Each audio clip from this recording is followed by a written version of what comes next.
Tua palavra é luz no meu caminho, luz no meu caminho, meu Deus. Caríssimos irmãos e irmãs, que bom nos encontrarmos neste novo dia, neste sábado, e poder beber da fonte da espiritualidade que Maria nos transmite, nos ensina.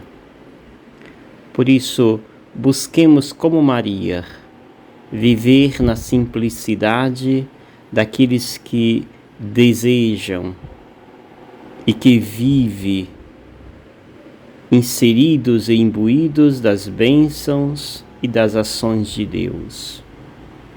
Hoje nós temos também como inspiração para a nossa espiritualidade Santa Mônica, tão conhecida na história da tradição da Igreja. Mônica, filha de uma família abastada, nasceu no ano de 332 na cidade de Tegaste, na Argélia, que fica no norte da África. Segundo a história, desde criança ela era muito religiosa e disciplinada. Sempre que podia, Mônica ajudava os mais pobres e demonstrava muita paciência e mansidão. Mônica casou-se com um nobre chamado Patrício, que era homem rude e violento. Por isso foi movido de muito sofrimento e orações de Mônica. Além do Santo Agostinho, Mônica teve mais 2 filhos, Navígio e Perpétua, que se tornou religiosa. Agostinho era o mais velho e lhe causou muitas tristezas. A dificuldade com Agostinho chegou a tal ponto que, para ensiná-lo que nossas ações neste mundo têm consequências, Mônica o proibiu de entrar em casa. Mônica rezou por mais de 30 anos pela conversão de Agostinho. Quando escreveu sobre sua mãe, entre outras coisas, ele disse: "Ela foi o meu alicerce espiritual, que me conduziu em direção da fé verdadeira. Minha mãe foi a intermediária entre mim e Deus." Santa Mônica faleceu no ano de 387, aos 56 anos. O corpo de Santa Mônica foi descoberto em 1430.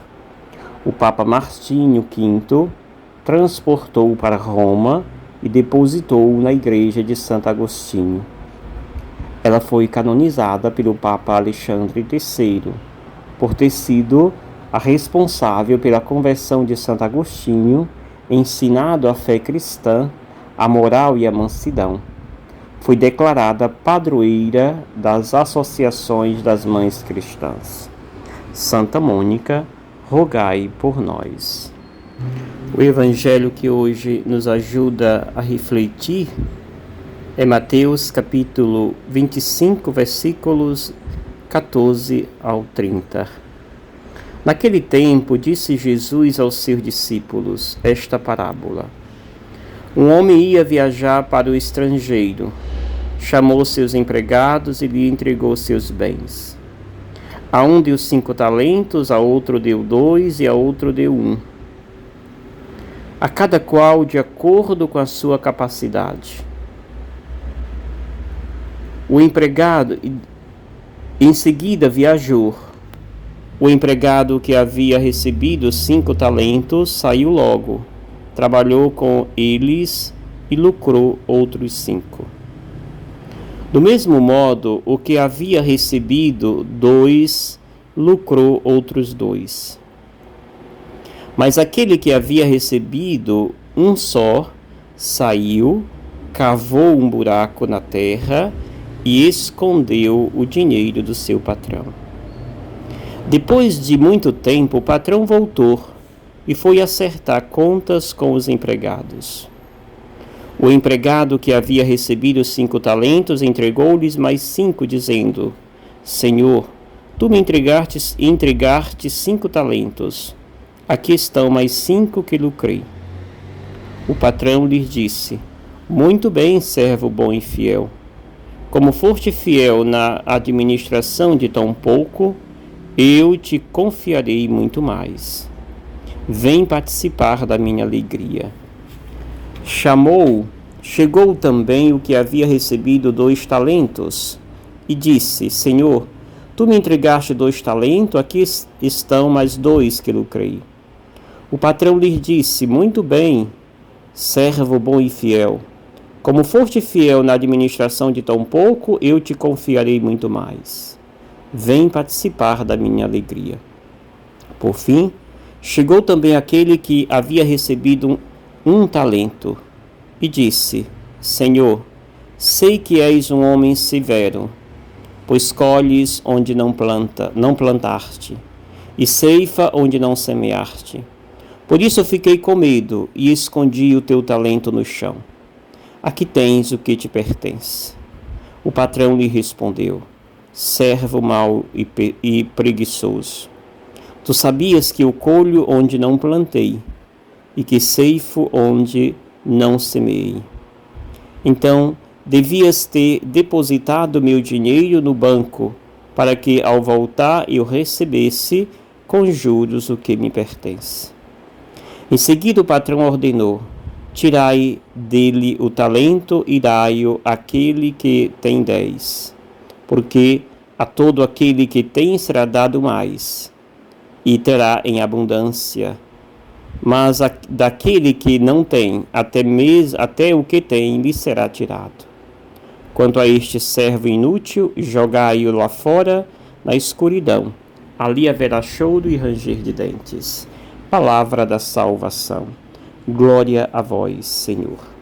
Apenas 2 coisas para rezarmos sobre esse texto, esta parábola. A confiança em Deus, e nesta confiança, Deus então realiza a sua graça, e a nossa total disposição a Deus. Ou seja, eu preciso ter fé e, ao mesmo tempo, esta fé ser movida por uma confiança em Deus. Para que eu tenha fé, é preciso que eu busque esta fé. E esta fé ela é cultivada por meio da minha profunda amizade com Deus. Ou seja, Deus me deu a graça da fé. E esta fé, para ser conservada, eu preciso manter a minha relação plena com Deus. E esta relação passa pela confiança. Quando entra o medo é uma forma equivocada que nós temos em relação a Deus. Deus não causa medo. Deus não é um juiz que pune. Deus é uma mãe que ama. Ou seja, nós não podemos olhar para Deus como alguém que castiga e que simplesmente mata. Deus é alguém que ama e que nos faz viver. Quando nós fechamos esta porta do amor, da liberdade, da fé, nós então fechamos a porta da largueza da graça de Deus. Enquanto mais fé e mais abertura nós temos a Deus, mais a graça em nós acontece. Quando esta se fecha por meio do medo, nós então fechamos a porta onde a graça de Deus adentra em nossa vida. Por isso, aquele que teve medo e escondeu o seu tesouro, perdeu a chance de viver a alegria na presença de Deus. Cultivemos o nosso tesouro. Deixemos que a graça de Deus possa cada vez mais se alargar em nosso coração e em nossa vida. Que o Senhor te abençoe, em nome do Pai, do Filho e do Espírito Santo. Amém. Gratidão.